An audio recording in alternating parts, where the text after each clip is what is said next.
Oh, good. We had someone else join. Okay. Hi, everybody. Happy Friday. Um, okay, we're going to go through some of the same numbers, but I'm going to break down many different perspectives since this is December 1st. And I mean, the numbers will still update a little bit over the weekend, but some of these things shouldn't change too much. So here we go. We'll run through some of the same numbers. So here's median price. So 399 last November, we were right at 400. So it's minus 0.3%. Essentially, it's flat, right? It's like, from when did they start raising rates? It was right about here, right? The spring of 2022. So look at what has happened since they started raising the rates. Prices have pretty much just gone sideways. You have a little bit of seasonality in here, but the best way to break this down is if we look at getting rid of the seasonality, just go to the rolling 12 months. Look how flat it is, right? I mean, it's pretty much, the past year is almost completely flat, right? Just about, I mean, slight bias higher by 1.4%, but essentially kind of moving sideways. I think it's pretty remarkable we can take rates from 3% to 8% and not lose price. So I mean, I think going sideways for the market as a whole from a pricing standpoint is pretty impressive how resilient the market is with pushing those rates that high. So I'm going to spend a little bit more time on this right now and stick to the price. So this is just the past 18 months, but what I wanted to show to you is the data only goes back on Market Monitor to 2004. So you can kind of see, and if you don't have the 12 months, it looks jagged like this, right? It shows all the seasonality and monthly blips. So when you're looking at a long-term trend, I always kind of like to flip it to rolling 12 months. So I wanted to put perspective on everything is that let's go back, if we go back to 2005 in August, it was 100, August of 2005, we're 182,000. But we were also 182,000 roughly in March of 2012, right? So we're talking almost 7 years between the same price. I know we had this rise up, fall down, but think about that. That's 7 years at the same median sales price, right? So, and then 2012 from here to here, like right before COVID. So let's say the beginning of 2020. So that's 8 years from here to here. We were up 6% a year. So if you just draw a straight line, we were averaging about 6% a year in this period of time. And then from here to here, we were averaging 14% a year. Right. And then now we're kind of, yeah, it's up 1.4%. We're basically almost zero. So it just shows you the dynamics of the market that you can go. I mean, if you bought your house in August of 2005, your house was probably worth the same in the spring of 2012, right? So this 1 year blip doesn't compare to this 7 year run here, right? And we'll see what happens from this point forward. But I also wanted to put perspective of if you go back to this price of 163,840, which is as far back as Market Monitor goes. So if we go back to that price point and we fast forward to today, and let's say you didn't see all this in between, this is about 4.7% growth from here to here, right? So this would be for 20 years, a 4.7% increase for 20 years. Now, if you look at a 50-year number, that's right about the 50-year average is 4.7%. So the last 20 years, if you don't see all of this, looks like the last 50 years. So does this mean we're overpriced right now? Well, historically, if we have a data point of 2004, 4.7% is fairly normal to get back to here. So this is really kind of, to have a 7-year window where you didn't change price, some of it was made up in here. Some of this was artificially low interest rates, probably, definitely. But some of this was probably an undersupply of the market at the same time. In this period of time where we went through the recession, I know this is hard to believe, but this period of time probably had an effect on this period of time. Because what happened back here, these developers and builders that went bankrupt, lost their, the recession caused people who are management position at this point to be very reluctant to overdevelop and overbuild, right? These might have been the builders and, lower management level. And then you fast forward 10 years, those are the people, making the executive decisions. And they were probably very hesitant in here to overdevelop. And then we realized we have a shortage of supply. So the combination of shortage of supply along with, low interest rates is what caused this 14% increase here. So long-term, this is very historical norm. 4.7% over 20 years is a very historical norm. Now, I wanted to break down and show you. So this is all construction type, Anton, right? Yes. Your 50-year reference, is that nationally? Nationally, 50-year average is 4.7%. Okay, thanks. So, we're not out of line going from here to here. Yeah. It's just the path to get there is very, and again, some of it is like you started out having a 7-year window here of being sideways. So some of this is catch up and some of this is under development. But if you just look at the 2 data points, it's really normal, right? If you just look at here and here, that's 4.7%. And what's the next 20 years going to look like? It's probably going to look like 4.7%, right? It's just those long periods of time, you're going to see that type of growth. So that's all construction types. Now if you flip over to new construction, and again, we're still rolling 12 months. If you look at new construction, you can see that path of new construction here, but I'm going to zoom in a little bit because it's interesting what's happening now with the new construction. And again, if we get rid of this, there's a lot of gyration here. It's a little harder to understand trends when you see this, because think about new construction, especially when do they like to close their houses? A bunch of closings September 30th, and everything else they like to push towards the end of the quarter. So you have some months that don't make sense compared to the other ones. So definitely on new constructions, it's blend the whole year together. But what's interesting is that, prices peaked out on new construction this spring from a rolling 12-month average, and they've been consistently going down. I mean, this is definitely a downward trend, right? And if I zoom even more, if I zoom in more from, April of 2023, you can see, I mean, this is a definite downward trend here.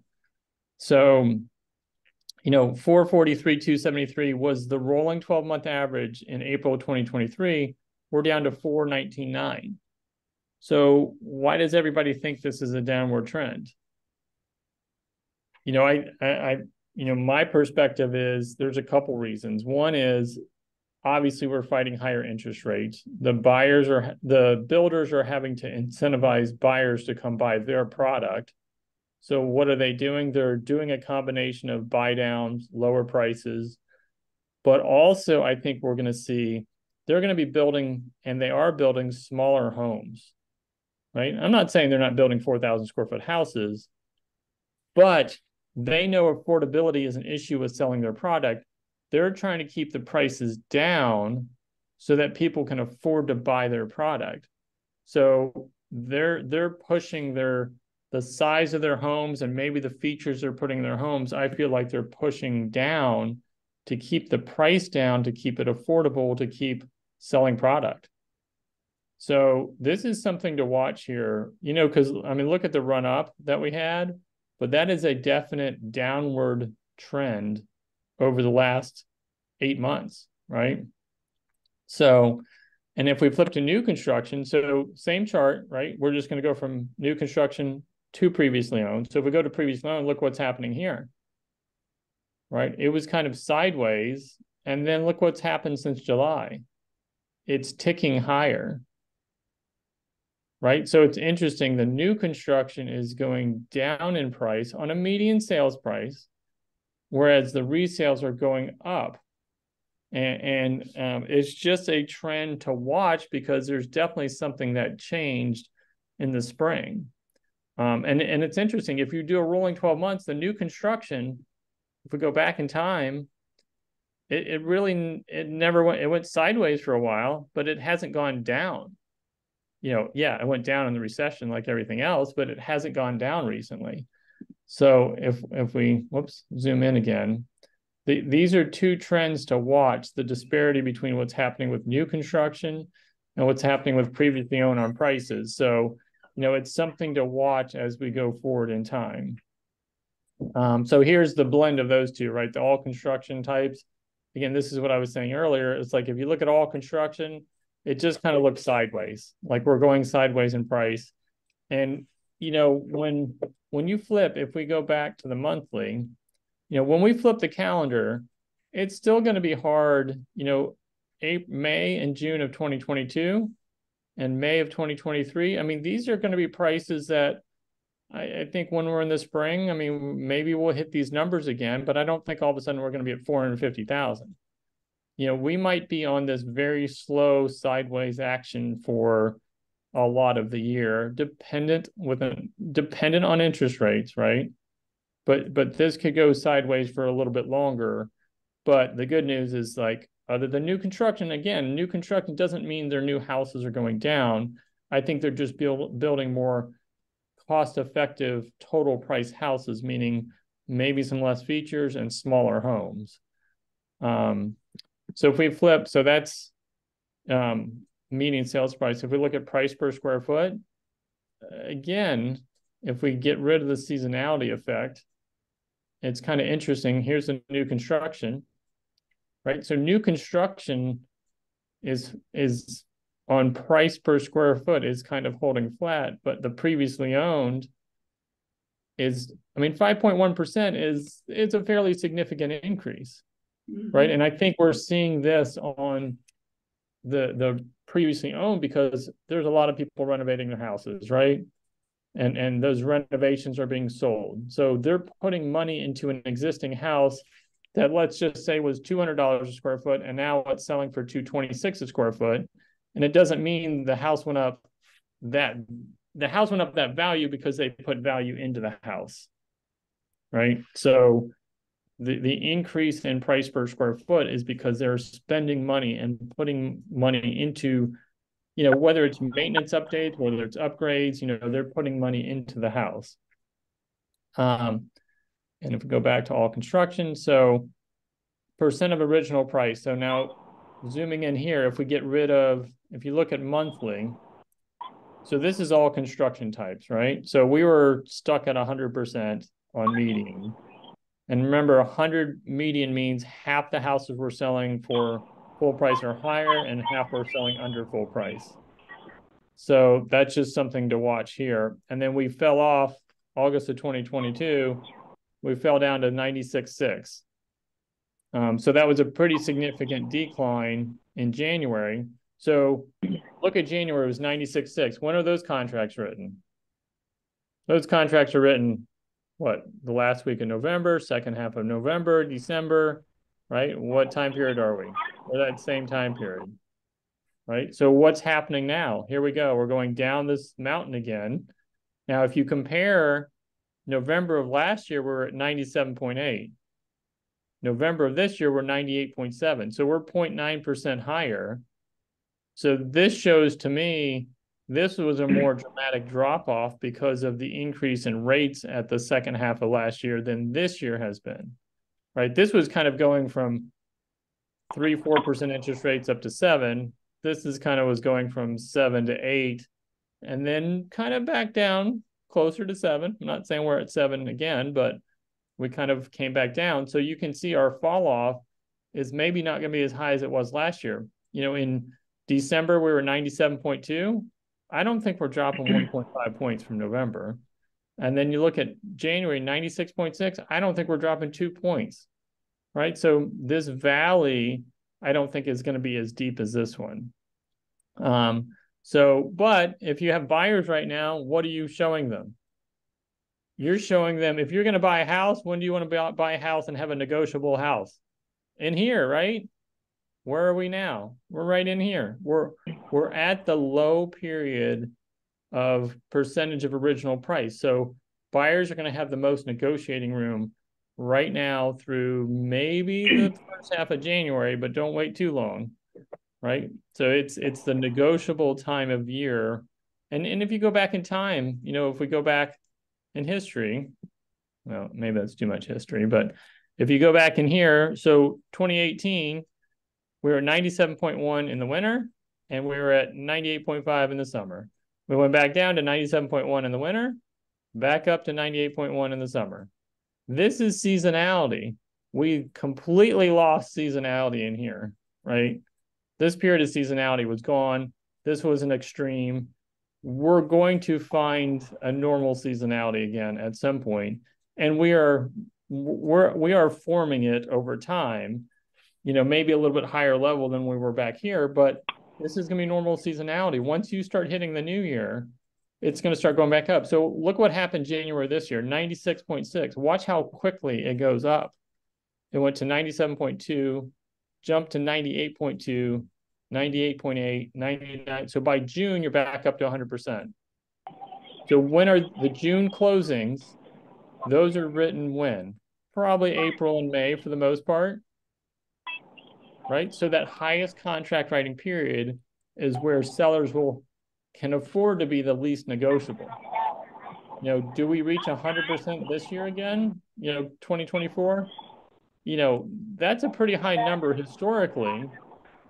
And we made it last year. Will they make it this year again? Time will tell. Now, if we flip from all construction types, here's the new construction, right? So new construction is so hard to understand because they're putting stuff in MLS after it's closed, so of course that's 100%. They're putting 50,000 in upgrade, so it ends up being 110%.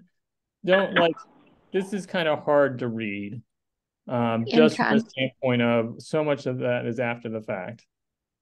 Anton. Yes. Sorry. Can you mute that one participant? Yeah, hold on one second. Thank you. Okay. Thanks, Sean. And then, so if we look at, hey, the sun's coming out. Hold on one second. There it is. It's still out. Is that better? Yay. Okay. So here we You're are. right. We have, if we flip over to previously owned. So if we look at previously owned, this is where we're at. So again, the new construction, hard to understand. Here's previously owned. We've gone from 99.7 in June to 97.7 today.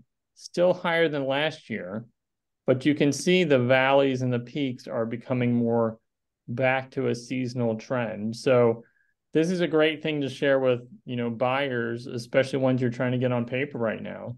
It's like, if you wait too long, you're going to lose your negotiability. Right? Your negotiating power deteriorates as we go into the spring. And again, relative reference, I showed up at an open house yesterday over in the Groves in Mount Pleasant at a $2.4 million house. And it was a 2 to 4 p.m. open house. I went at 3:30 with my client. And so I had an actual showing knowing there was an open house. I walked in the open house and I asked the agent, I'm like, how many people have you had in here? And this is 2.4 million. She said she had 40 people in there by 3:30. Oh my God. And I met my client there, and it was, as I call it, it was a disturbed anthill for 30 minutes while I was there. I couldn't believe how many people were coming to look the week after Thanksgiving at a $2.4 million house. And it shows to me, and again, not all those people are buyers, but if they're at 2 to 4 p.m., when it's, kind of school pickup time, work time, whatever it is, if they're showing up, a lot of those are buyers, right? Mm-hmm. They're not just kicking tires randomly. So it was quite, it reminded me, specifically that instant reminded me of the spring of 2022, right? Did you I say it felt was like a resale? Resale the or new construction? resale 2.4 million, and it was shocking how many people were coming and going, Man, and there were other agents there, and it was really surprising. So it shows to you that there is still pent up demand in the market. I mean, even at that price point, there are buyers out there. So it shows to me, it's like once the calendar flips again, watch out. If rates come down at all, then the buyers are going to return. So anyway, it was just an interesting, period of time to have that many people at an open house. It also shows to you, if you have a listing or if you want to do open house, if you pick the right one, you can get a lot of people there. So if we move to, so that's the percentage of original price. Let's move to, so days on market. So if we look at days on market here, again, and I'm going to go back to all construction types. So here we are. You can see the seasonality, right? Here's 18. Here's 19. 20 started out with some sort of seasonality, and then we lost it for a couple years. But what is returning? Here's seasonality again, right? 25 days on the market for closings. Remember, this is for closings in February 2023. When are those contracts written? Most of those contracts are probably December, right? So we are in the period of time where it takes more days on the market as a seller to sell your house, which means if you're a buyer, you have less competition and more leverage, which is the same thing we talked about original price. So, just keep in mind, we're in this window again. Now, if you look at November of 2023, we're at 14. November of 2022, we were at 12. About the same, but slightly higher. So can we expect February to be around here? Probably so, right? It jumps pretty quickly. Look at December, January, February. So I expect us to peak out probably around the same window. But remember the time lag. These February numbers are really December contracts. So we are in the month that's probably the slowest period of time to write contracts on a days on market perspective. So watch this going forward. And again, new construction versus previously owned. New construction is so misleading because so many are entered in after the fact. So if we really kind of focus on previously owned, here's that peak and valley, right? And we're returning to where we were back here. We're still below these peaks and valleys, but we're returning to that seasonality. Months of supply. So if we go back to all construction, months of supply, we're at 2.2. So we've kind of gone sideways for 3 months in a row. About the same as we were last year, not significantly different. A little drop in the spring and summer, but not significant again. So we've kind of gone sideways for a while. Now, historically, 2.2 months is below anything we ever experienced prior to COVID, right? Even if you go back pre-recession, we were only getting down to 3 months. So this is still faster absorption than anything we've experienced, but people are so focused on, if you have a 5-year, even if you have a 3-year window, if you just go back to 3 years, it feels slower than here, which it is. But historically, this is still a very, seller-driven market. If you only have think about 2 months of inventory. What does that mean? If you have 2 listings in a neighborhood, one of those is going to sell that month.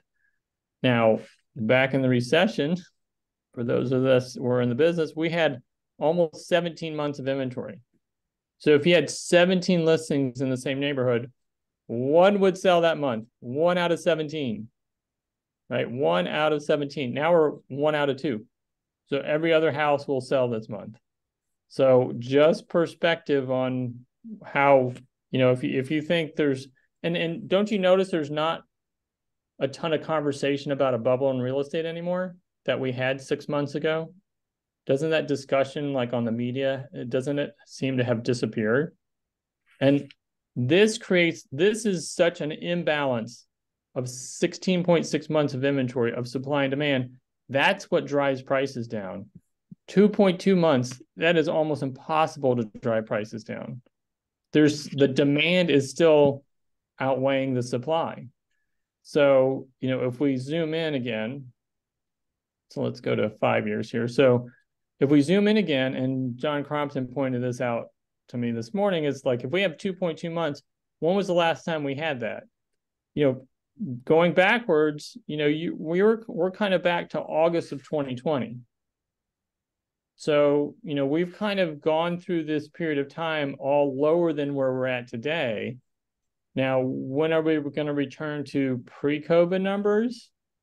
We typically, you typically see, if we go back in time a little bit more, there's a little bit, and we were coming down off of 7 months in 13, but you see this range here from, roughly 16, 17, 18, 19. That was kind of a normal period of time in my mind in real estate. I've been doing this since 2001, and it feels like there's not a normal year, but if I were to call any normal years, it'd be like 2016, 17, 18, 19. Those are kind of as normal as I felt. And look at where the inventory was. 4 months, 3.8, went down to 3.3, 4 months. So I know a lot of, the media and everything you read, they say 6 months is a neutral market. I tend to feel that's too high. I feel like if we went to 6 months of inventory, it's going to feel like a buyer's market to everybody, right? So think again, 6 months of inventory, the easiest way to think about that, 6 houses for sale in a neighborhood, 1 will sell that month. That feels like a buyer's market to me, right? The buyers are controlling the situation, not the sellers anymore. 4 months, okay. 4 months of inventory, 1 out of 4 is going to sell that month. That is, to me, this was as neutral of a market. And you can see it in every statistic. Prices were not jumping 14%, right? But they also weren't zero.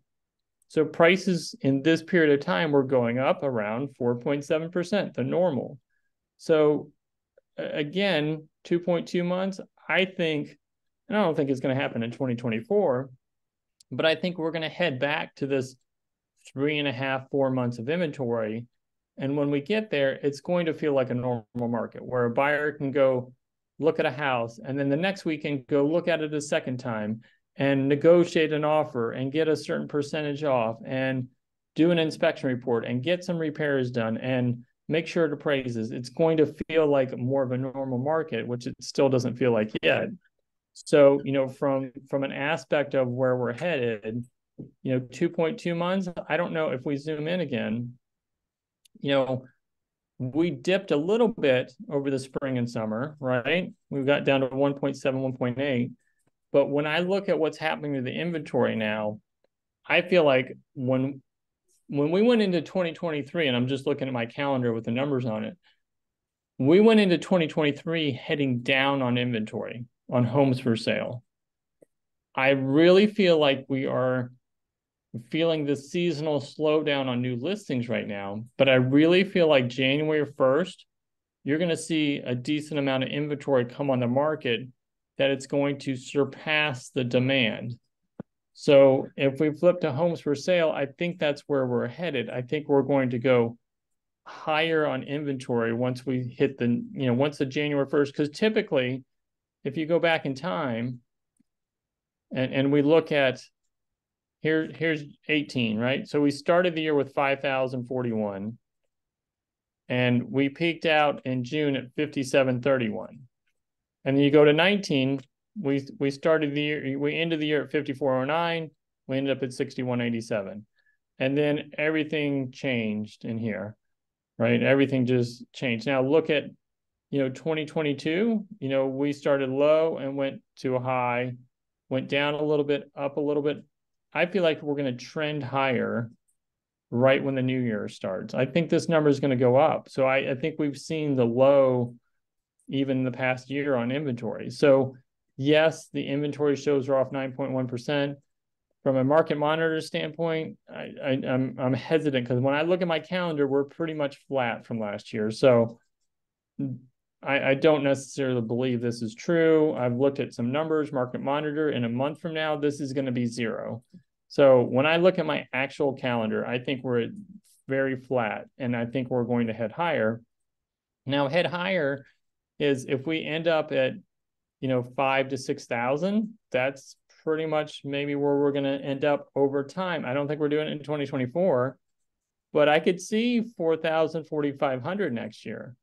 And when we get up to that level, it's going to start to feel like a more normal market for buyers. There's going to be some choices, and sellers are going to have to negotiate. So I feel like once we flip the calendar, this number is going to go higher.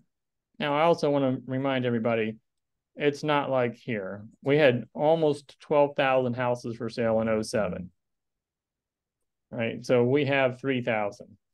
So we basically have 25% of the inventory for sale, and we have 50% more people living here, right? So it's not the supply and demand imbalance of back here. We're in our own new world here. But if you look at, let's just go back 10 years, right? If you look at those normal years, 16, 17, 18, 19, right? Where are we? We're bouncing between 5,000 and 6,000, right? All in this range here. So I feel like if we can get in that 5 to 6,000 range, then the months of supply will return to normal. Everything will kind of be operating on an even playing field with buyers and sellers. So this is definitely something. And if you look at, so that was all construction. If you look at new construction, here we'll zoom in a little bit. If you look at new, Anton, yes. shouldn't, like in comparing it to the supply, the homes for sale in 17, so to Yep. speak, shouldn't we adjust it a little bit since our population is much greater Correct. than I what's more? mean, Charleston is still growing, so we should have more for sale than we did. And I mean, maybe we should be to be normal, maybe to your point, Sean, maybe we should return to 6 to 7,000 instead of 5 to Yeah, 6,000. But yeah. I think we are going to be Hard to like, say, but I think we are going to see 4,500 or more next year. I think the numbers, and if you go back to 4,500, now all of a sudden we're back to, you cross 5,000 and we're back to something we haven't experienced since COVID. Right. And I think we are, this little bump here, I think we're going to turn the corner and this is going to start to go up. I really think it is. Because I mean, look at the growth, and I mean, I know we started at a really low number, but look at the growth that happened in 2022. And I think these new construction builders and people who have delayed moving, if rates come down a little bit and they can move, it's going to be very interesting next year what happens to the demand side and the supply side, because they have each have their own reason for entering the market. But if we look at the homes for sale, so the new construction, we actually had 1,247 new construction November 2022. We're down to 908. So the new construction has actually decreased by 27% over the past year.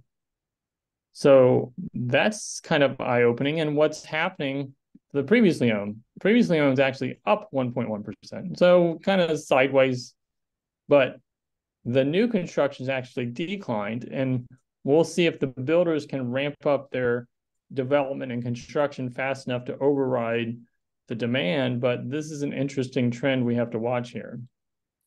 Go back to all construction. So closed sales, closed sales were off 7%. And there's still some things being entered. I think we're going to enter, we'll get closer to zero on this. But you can see the level that happened in 2023 was the peak level. And in fact, if we do this, here's the rolling 12 months, right? So you can see we're off 18% on a 12-month window of time. And we're trying to find the bottom. But is this slope flat yet? Not quite, right? So I feel like we're still trying to find the bottom, and hopefully in the first quarter of next year, we will find that lowest number. So we're still on a decline on transactions, and you can see the crazy trend of up to 25,000 and down to 6. So, I mean, we're below. The last time we did 16.8 was basically 2016, right? So it's been 7.5 years since we closed this few sales in 12 months. And we are still on a downward, it's slowing, the downward trend is slowing down, but we're still heading down. You know, if you look at monthly, we're still off. But, you know, we have to, I feel like the first quarter of next year, it's like maybe we find that bottom point and we can start working higher from there. Because, I mean, in the end, you know, real estate agents, we need closed sales. So if we have 16.8, I mean, we're closing roughly, you know, 35,000 sides in a year. We were closing 50,000 sides here, right? So we need this return. Now, are we going to go from 16.8 back to 25 next year? No, we're not, right? That's not happening. So we kind of have to plan on, I think your next year number might be a little bit higher than this, but it's not going to be significantly higher, right? I think 2025 is the first year that we'll see some significant growth back into this, but it's going to be 5, 6, 7% growth. It won't be all of a sudden we're up 10, 15, 20%. So, you know, watch this transaction count going forward. Now, here's the new construction, right? Let's zoom in again. If we go to 5 years, here's the new construction. So what's interesting is the new construction's up, right? So their transaction count is up while their prices are down, right? Remember, their prices are down on new construction. So that's just telling me it's like they're pushing their product out the door by offering buy downs and building less expensive houses and maybe cutting some features, right? So they're up. Look at previously owned. Previously owned off 24%.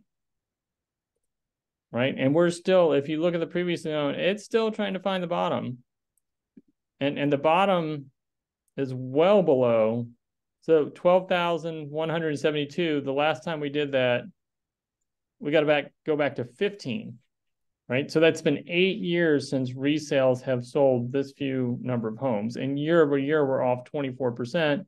Now, month over month, we're off 11%. So we're still searching for that low point. I mean, you can see the drop off. I mean, especially when you do it on the seasonal.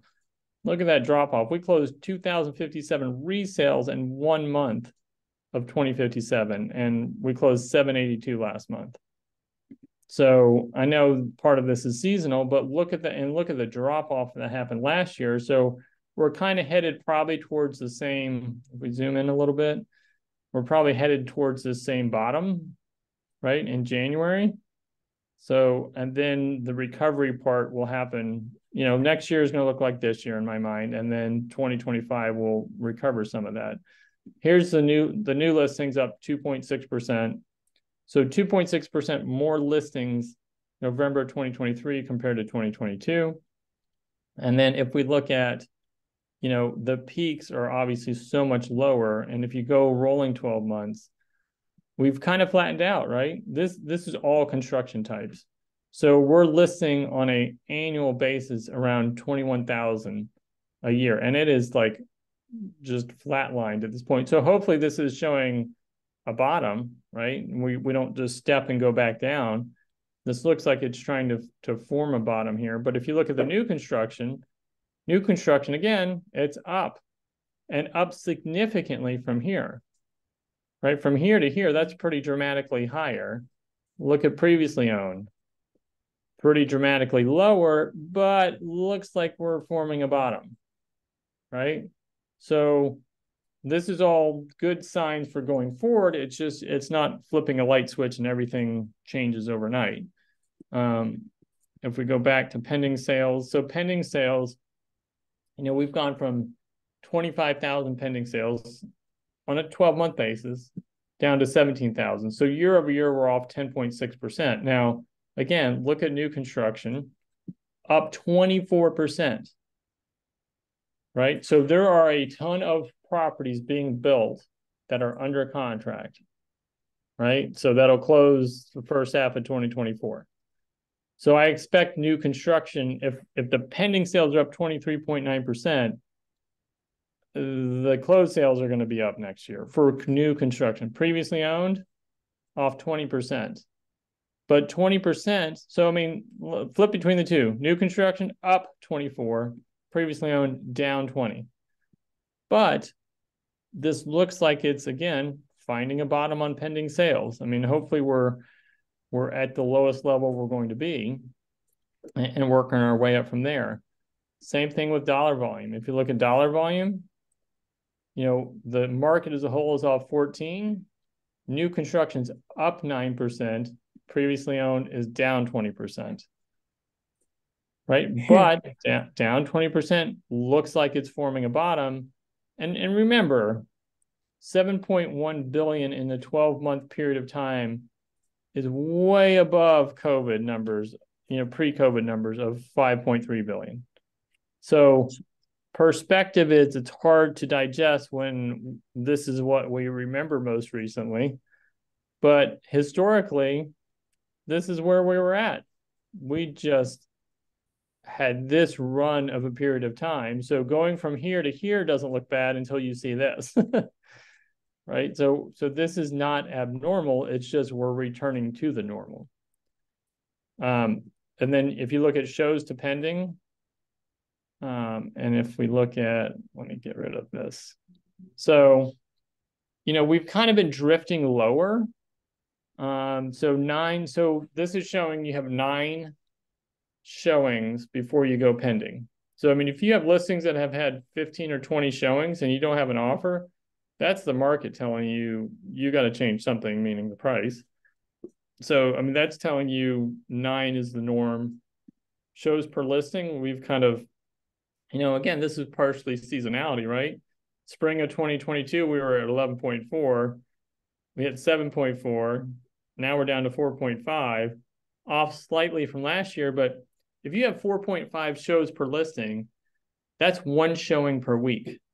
So you got to set, depending on these houses, you got to set the expectations with these sellers. It's like, if you list your house, you're not getting 12 people in the house the first week. If you are, you're probably sold. So don't, make sure, especially this time of year, it's like your sellers are not going to get overrun with showings unless they have a very unique product that's priced very appropriately, right? Now, I'm not saying people don't get a lot more than that, but on the norm, we're about 1 per week. And look back in time. That's not abnormal. Look back here. I mean, that was the range we're in, around 1 showing per week. We just got out of control in here, and now everybody's expectation is like, oh, I'm just going to shove everybody through my house this weekend and sign a contract on Sunday. Well, that's not necessarily how it works anymore. So again, I just want to put perspective in a long range time of where the market has been. And I mean, this is kind of what I wanted to focus a lot of our conversation on is price. And the expectation to go from here to here, we look historically very normal. If you look at a specific period of time, it maybe looks abnormal. But if you look at a long-term period of time, it looks normal. And then, forecast going forward, everything I read recently shows that there's a 60% chance that in May, the Fed's going to start to lower rates. And by lowering rates, I mean, they're going to change it by a quarter point. They're not all of a sudden going to come out of the gate and lower it by 1 point. If they do, we got bigger problems. So and everything I read right now, it shows about a point. Now there's some more recent, information that they're saying higher, but about a point total next year. And, us being maybe 7.25 right now on rates, if they adjust it by a point, are we low 6s by the end of next year? I could see that, right? And what do you think is going to happen if rates go to low 6s? Who's going to show up first? I think millennial buyers. I think the buyers are going to show up first, right? If these buyers have been shopping at 8% and all of a sudden it's like low 6, what are they going to do? They're probably going to try to jump, right? And so I think those show up before the sellers do, because most of these sellers are still under 4%. So 6% on 4% is still a 50% increase, right? It's still a more expensive option to own a house by buying a different one. So I think the buyers, if rates start to come down, I think our buyers could show up before the sellers, which again, it's going to keep the months of supply low. Now, we're not going to go back to where it was 0.7 months of supply, but I think it could still keep prices moving higher over time, and it could keep inventory, below pre-COVID numbers. And then if we pass the election and then the next year rates go down, they drop rates another point, then, if we end up at 5.5, that's probably a good, landing spot for a balanced market. But I think I think from a real estate perspective of plan on your next year's numbers, unless you grab more market share, the total volume of next year, I think, is going to look like this year. Our total closed sales, if you look at the last, we're almost to December, we're going to close maybe 16.5, 17,000 this year, right? As a market. Maybe we can get to 17.5 next year, but I don't think it's going to be significantly different. So you just have to remember, it's like, this is the market you have to deal with. And it's not going to go back to 25,000 anytime soon. This will be years before we get back to here. So, we have to deal with the market of, you got 35,000 transactions. How do you get more of those existing transactions? So, well, I hope that was a kind of good overview perspective as we kind of head towards the end of the year. But I think next year, we're going to have more inventory, but if rates come down, you could have more buyers at the same time. So hopefully we can address this transaction count with having both of those. More options for buyers and more affordability for buyers is what we need. But do you think on resale we could get, I wouldn't be surprised with rates down that we would get below 2 months supply, closer to 1. Yeah, and again, if we that's go the to issue. 1, right, and the resales, new construction, it's going to be still rolling next year, but look at the resales. We're still working hard to try to stop this downward trend. Yeah. And overall market, like if we look at all the construction, I think we could, bottom out in the first quarter. If we look at resales, it might be the second half of next year. Mm-hmm. I think there's a time lag between the new construction is showing lots of signs. Think about new construction. Other than prices, what's happening? More pending sales, more listing, more pending sales, more closed sales, less listings, which just shows the demand is being driven to new construction, obviously because they're offering incentives, including 5.99% interest rate. But if we can get resales that start with a 6 for interest rate, I think that will help to bottom out the resale market. That makes sense. So thank you very much. Well, hope everybody has a wonderful weekend. The comparative stats were great. The perspectives, extreme. Yeah. Well, good. Yeah. Well, have a great weekend. Yep. Everybody have a great weekend out there, and we'll do this again next month. And next month will be next year, right? That's right. So thank you, Anton. All right. Have a great weekend. Anton. Yep. Appreciate it. Bye.